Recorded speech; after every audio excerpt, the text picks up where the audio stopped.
First chapter, The Red Banner. At 9:47 a.m. on a Tuesday, an email with a red banner from HR popped up on my screen. The banner indicated that the candidate needed executive review according to company policy. I almost dismissed it without reading. With our ongoing merger with a mid-sized cybersecurity firm, my schedule was as dense as a black hole swallowing air. We now had protocols for every scenario. Concerns about nepotism, checks for conflicts of interest, applicants who'd taken legal action against former employers. Normally, Annika, my executive assistant, dealt with these matters, but this one she forwarded directly to my private inbox, accompanied by a straightforward subject line. "Your attention required." I opened it. The name caught me off guard, much like a shock of icy water. Natalie Brennan, she had reverted to her maiden name. The application was for a marketing coordinator position, mid-level, with an annual salary range of $62,000. This was usually filled by someone new to the workforce or someone looking to wind down their career. In my luxurious armchair, the tranquility of my private office became oppressive. 5 years ago, Natalie left our marriage with $300,000 in cash, our renovated house, and 60% ownership of the digital consulting firm we'd established. She had struck me in the eye in the courthouse parking lot and warned me I would be fortunate to run a coffee shop once she was done with me. I scrolled through her resume, finding it a tale of woe on paper, showcasing 3 jobs spanning 4 years, a 9-month gap, an unsuccessful attempt at launching her own agency that lasted 18 months before closing down. Her listed reasons for this job opportunity were in search of a secure position with a company focusing on growth to utilize my decade-long strategic marketing experience. A decade. That encompassed the 7 years we spent together. The years in which I constructed the foundation of our former business, while she cultivated client relationships. For years, I worked until 4 a.m., coding personal tools for her to market proprietary tech to investors. Now she considers those years as entirely hers. Annika knocked and entered, holding the tablet against her. "Ah, it's the Brennan application," she murmured. Recognizing the name from your dissolution papers in the archive, I flagged it, thinking HR shouldn't handle this blindly. Annika had been with me for 3 years. She knew I was divorced and lost a business, but didn't know the harshness of it all. I had deliberately hidden the details, letting others think I was just a private, focused workaholic. "Send her a standard interview invitation," I said. My voice remained steady, which startled me. Thursday at 2 p.m., conference room B. Annika raised her eyebrows. "You intend to conduct the interview yourself for this coordinator position?" "I'm carrying out a random evaluation of our hiring procedure this quarter," I stated casually. "She's the representative case for this exercise. Make an appointment. Does she know?" Annika inquired. "No, she doesn't know about my ownership of the company," was my response as I glanced at the About Use page displayed on my second monitor. Last year during a security audit, we had removed executive biographies, a precaution I had advocated for. The public only sees Pinnacle Solutions Group as an anonymous corporate body. Let's maintain that mystery until she sets foot inside. Chapter 2. The mastermind of downfall. After Annika departed, I accessed the encrypted file on our secure server labeled Dissolution Documents 2019. It had been 4 years since I last looked at it. Inside were the divorce papers, the business separation agreement, email exchanges with lawyers, and one specific document that I'd saved. The transcript of the text messages Natalie sent me on the day our divorce was finalized. "You're feeble, Gregory. You always were. I constructed that company while you profited off my concepts. Challenging you would only result in your failure.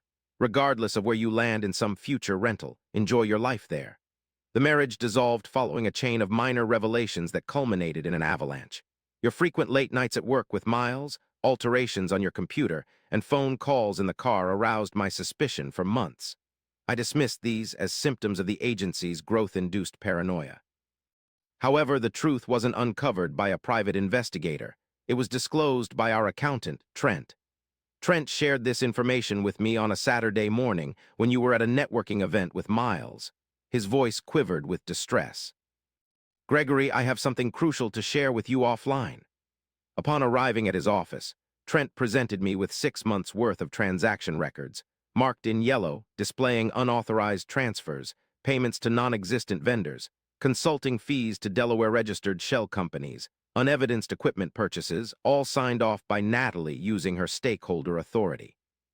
She's been transferring funds from the operating account for 8 months, Trent explained, wiping sweat from his brow. She's channeling it into a holding company, and Gregory, the holding company, lists Miles as a copresenter. The sum totaled $83,000, sufficient to impede our cash flow, yet not enough to precipitate bankruptcy. When I challenged Natalie that evening, she neither denied nor cried, nor did she offer an apology. Instead, she sat casually on our white leather couch with a glass of Pinot Grigio, seeming uninterested. "I was defending my own interests," she said coolly. "You're a kind individual, Gregory, but you lack the ruthless side required for business success. Miles has it. We've been propping up this company, and I felt it necessary to secure funds for our next venture. I embezzled from our business to launch a startup with my partner," I admitted, as the truth hit me like a brick wall. "I reallocated resources. And before you assume righteousness, review Section 7, Clause 3 of the prenuptial agreement we signed 6 years ago. I have sole authority over financial decisions related to the business. I am acting within my legal rights." Blinded by love, I had signed that prenup without question, trusting her when she said it was merely to please her father. It turned out to be a hidden trap built in from day one. She filed for divorce 3 days later. Her lawyer portrayed me as abusive, controlling, and unskilled in my profession. Since she controlled the finances, she blocked my access to the company accounts immediately. I was unable to afford a decent attorney. She got the house, the client list, and the company. Received a check worth $97,000, my part of the equity share, and a 1-bedroom apartment in an undesirable neighborhood. Chapter 3: The Silent Build. I opted not to rebuild in the same city. Instead, I relocated 4 hours north where Hartley Digital was an unfamiliar name. I took on a temporary role as a back-end developer for a logistics company, working grueling 18-hour shifts and setting aside all excess funds beyond rent and ramen. 6 months in, I secured a side project revamping a hospital's patient portal. Delivered it 2 weeks ahead of schedule. They recommended me to 3 other networks. I opted for a modest name for my new venture, Pinnacle Solutions Group. Unimaginative, corporate, secure. Hired 2 developers, then a project manager, and eventually a salesperson. Learned the ropes on profit margins, contract negotiations, and client retention, the business side of things. Natalie argued I was too frail to manage. She was correct about one aspect. I had relied on her client connections previously, but she underestimated my learning potential. Learned to operate without a physical office, dismiss unsuitable clients, safeguard my intellectual property. In our second year, we secured a $300,000 state education contract. In the third year, we ventured into cybersecurity. By the fourth year, we had establishments in 3 cities with annual earnings exceeding $9 million. I maintained a low profile. I refrained from posting on social media platforms like Instagram and LinkedIn. My profile picture was a standard corporate logo. I became elusive. I occasionally picked up whispers of Natalie rebranding the previous company, her marriage to Miles, and their alleged market disruption. However, examining the resume on my screen suggested that the market had disrupted them instead. Chapter 4: The encounter. Thursday dawned with a clear sky and the crisp October chill. I spent the morning delving into the remainder of Natalie's background check, the company she and Miles founded. Vector Creative declared bankruptcy under Chapter 11 2 years ago. Previously held positions were brief, one resulting in termination due to performance concerns. I donned my custom-made charcoal suit, Italian wool now, tailored for a body that boasted 20 pounds of muscle, heavier than the man she divorced. At 1:08 p.m., I accessed the lobby security footage on my phone. There she was, visibly older, thinner, indicating stress rather than physical fitness. She wore a suit I recognized, purchased during our second year of marriage and showing signs of wear at the cuffs. Seated stiffly on the edge of the waiting room chair, she appeared to be rehearsing responses. I waited until 2:00 p.m. precisely, then approached conference room B. I took a deep breath before opening the door. She stood by the window, gazing at the skyline. As I entered, her professional smile was already in place. However, it didn't fade. Instead, it was replaced instantly by an expression of sheer, startling surprise. Her mouth gaped, yet no words emerged. Her eyes darted rapidly, seemingly attempting to dispel a delusion. "Greetings, Natalie," I said in an unflustered tone. "I invite you to take a seat." Moving towards the head of the table, I settled down and positioned her folder before me without extending my hand for a handshake. "Gregory," her voice was barely audible, husky with uncertainty. "Who are you? Why are you here?" She clung to the chair's backrest, unsure. "I wasn't aware."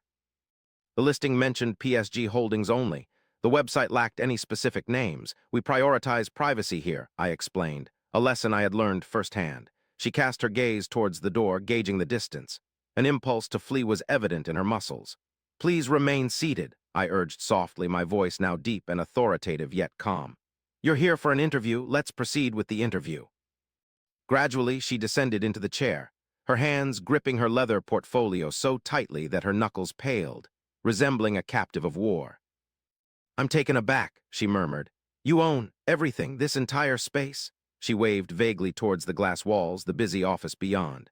Our company just took over this whole floor, I clarified, answering a question she hadn't posed. With a revenue of $9 million annually, employing 73 people, and no debt, I let these facts linger like fog. From Chapter 5, the autopsy, I aim to keep this meeting professional, I continued, flipping open her file. We're here to assess your suitability for the marketing coordinator position. Your resume indicates considerable fluctuation since 2019. Could you elaborate on your career trajectory, the year of our separation? I didn't stress it, but she recoiled slightly.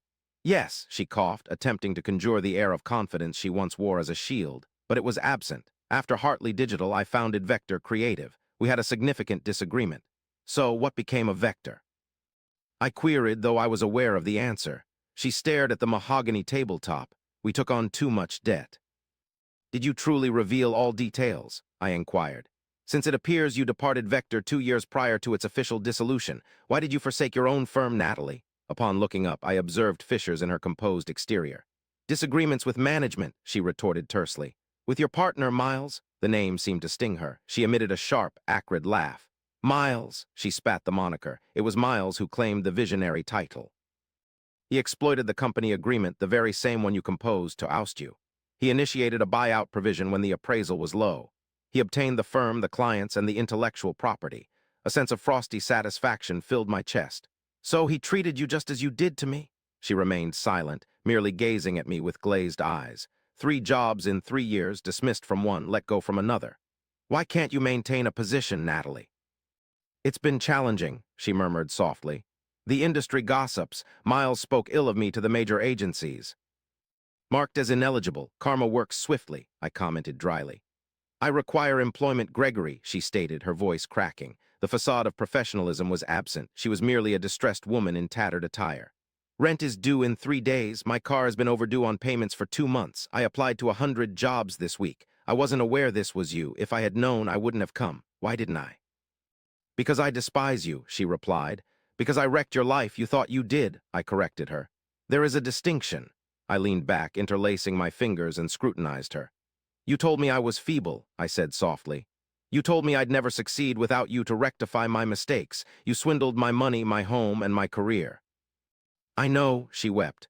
A solitary tear snaked its way through her makeup. For 5 years, I've been waiting for the opportunity to prove you wrong, I said, lost in fantasy about it. Buying your company, displacing you, lawsuits to eliminate you. She closed her eyes, bracing for the impact.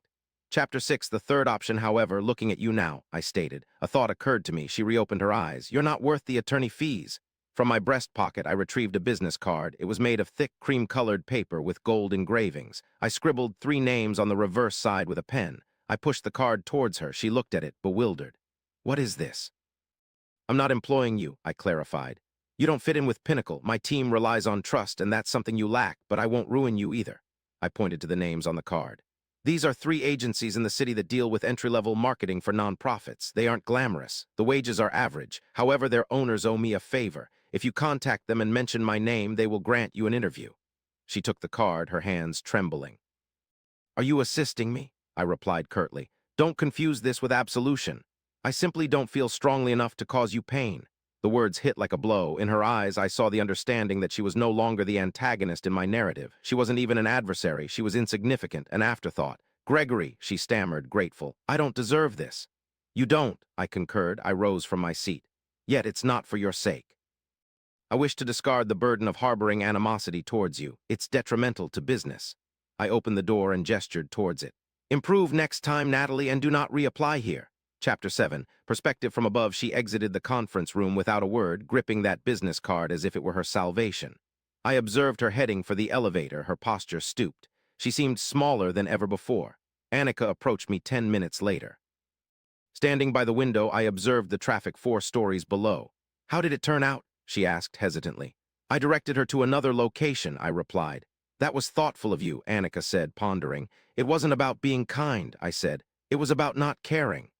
3 weeks later, I learned through the grapevine that Natalie had secured a position at the second agency on the list. It was an entry-level job. She reported to a manager a decade her junior, earning only half of what she previously made. She was secure, but she was humbled. Miles's business collapsed 6 months after that. I acquired his client list for a fraction of its value during the liquidation sale without ever speaking to him. My lawyers handled it. Natalie had warned me I would never regain what I lost. She was correct. I didn't recover the man I used to be. I eliminated him. And in his place, I created someone stronger. In my office, with the sunset painting the city I subdued as a backdrop, I ultimately discarded the folder titled Dissolution Papers. I moved it to the wastebasket and erased its contents. There was no moment to revisit those who lagged behind.